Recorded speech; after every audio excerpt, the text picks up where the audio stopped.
최강욱 전 민주당 의원의 발언을 두고 조중동부터 시작해서 언론들이 득달같이 달려들어 보도를 했습니다. 이종섭 처남댁 사건에 대해서는 당시 10건 안팎의 기사가 난 마당에 최강욱 전 의원 기사는 400건이 넘었었습니다.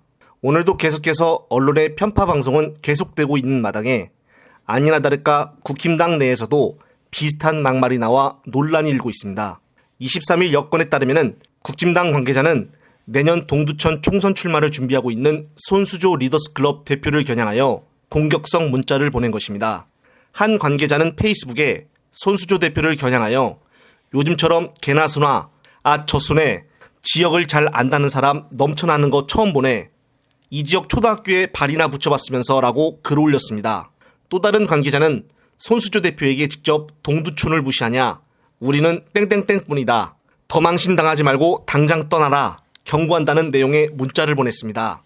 손 대표는 이날 페이스북에 젖소라니 이게 무슨 수준 떨어지는 막말이냐며 정치한다는 사람들이 일반 사회에서도 매장당할 막말들을 쏟아내고 있다고 비판을 했습니다. 그러면서 자신을 비하한 사람에 대해 구체적인 묘사를 했는데 바로 국힘당 김성원 의원 보좌관을 말하며 글을 올렸습니다. 김성원 의원은 지난 폭우로 인해 국민들이 엄청난 피해를 봤을 때 당시 국힘당이 봉사활동을 한다고 현장에서 준비를 하던 중 비나 많이 왔으면 좋겠다라는 망언을 하여 국민 앞에 사과를 했었던 사건이 있었습니다. 역시 그 국회의원의 그 보좌관이었을까요? 이렇게 심한 성비와 막말을 두고 언론에서는 정말 얼마나 다룰지 한번 지켜봐야겠습니다. 현재 국힘당은 이동관 탄핵을 막고자 국회 본회의를 못 열도록 횡패를 부리고 있습니다. 우선 관련 영상 보시고 이어가겠습니다. 어떻게 보면 국민의힘 입장에서는 사실 그런 상황이 되는 거를 지금 원할 수도 있다라는 것이 12월 2일이 이제 예산안 처리 법정 시한인데 그것 때문에 11월 30일하고 12월 1일에 이제 본회의가 예정되어 있는 게 이제 명분이 있는 거지 않습니까?